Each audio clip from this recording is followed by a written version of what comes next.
We've got some real exciting news for you today on the upcoming patch, and also some more leaks for the Pacific Theater and beyond. But before we get into those, let's get up to date with some of the more recent news that some of you may not be familiar with. First, the combat roll. If you don't want to end up like this guy having to roll after jumping off the building and get shot in the face, you don't have to do that anymore.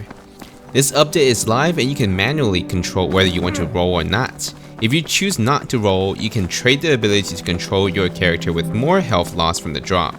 You can also press crouch the moment you land to perform a combat roll. You take in less damage, but you'll have to go through the animation. Then we finally have the camera shake scale slider. Go into setting, gameplay, and under the advanced tab, you can see the camera shake. If you want the cinematic feel, you might want to get it all the way back up to 100%, which is where it was before. The default is now at 75% and you can go down further from that. Next up, a few pieces of news regarding the upcoming Tides of War rewards. Next week we are getting the Boys AT rifle for the Recon class. It works like the MMG where you have to deploy the bipod to ADS. There is some early footage courtesy of the SMC-902 where he was able to pick it up from a teammate and use it for a bit. The week after, for week 10, we are getting the Fallschirm Jäger Switchblade. It looks pretty cool, and hopefully we get some cool animations to go with it. For week 11, I'm not exactly sure yet, but I think we're getting the Napalm skin for the Sturmgewehr. Then for the last week on week 12, we're likely getting the Beretta MAP 38 submachine gun. It was used by the Royal Italian Army and its allies in World War II. Alright, now we got those out of the way, let's get right into the cool stuff. I'm going to talk about some very exciting news coming in the upcoming patch, and then I will get into the more leaks that we got from Temporal. First up, we have the manual leaning. Now you can do that whenever you're around the corner and you aim down sight and the game does it for you automatically.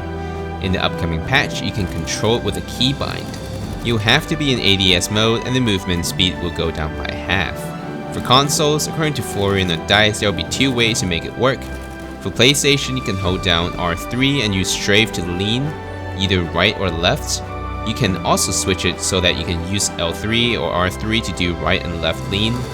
Basically, there are multiple ways you can set the keybinds, and the same will be true for Xbox and PC. Then this is really the heart of the update in my opinion.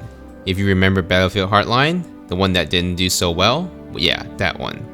Surprisingly, that's the only Battlefield that has this amazing feature that I don't know why they didn't simply slap it onto every single Battlefield game. That's the take health and ammo option. Basically, you can run up to a medic or a support player and help yourself with some health and ammo. Mind blown. But seriously, I'm so happy with this addition because how many times have you run up to someone, do a 2-minute ritual dance before they notice you need something? The devs are working out the details regarding what you can get from it. As of this moment, you will have to equip the crates and not the pouches. This will be more of a change for the medic class and less for the support. As for ammo, you will only be able to get bullets from the support player and not gadgets, as opposed to both from the actual ammo crate they drop. As for points, it looks like you might not get any points if other players get things from you. In addition to this, there may be 3D and minimap icons for crates so you can find them easier.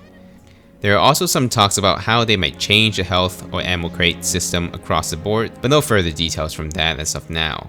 They are still working out the details, so all of these can still change. Next up, the AP mines might see a change in the near future. What kind of change is unclear, but judging from how people feel about them, I think they might nerf it one way or another. Then we have one of the things that bugged many players, is the max rank. Okay, hold up, don't get too excited yet. There are talks by the devs to increase the max rank. There was some false alarm about how soon it comes out, but apparently they got some more stuff to sort out before they can announce anything more concrete. But I think some news about it is better than no news, so fingers crossed for that. Well, thank you for sticking around until now because we are going to get into arguably the even more exciting stuff. So our favorite data miner Temporal has uncovered even more cool stuff in the files. Apart from the most recent M1 Garand, he has found that there are motorcycles in the game. Those include the BMW R12. He's unsure whether it will include the sidecar, but will likely be able to hold at least 2 people like the one in Battlefield 4.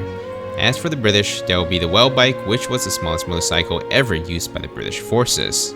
These motorcycles were apparently added a while back, at least 3 patches ago according to Temporal, so it is really unclear whether or when they will be coming into the game.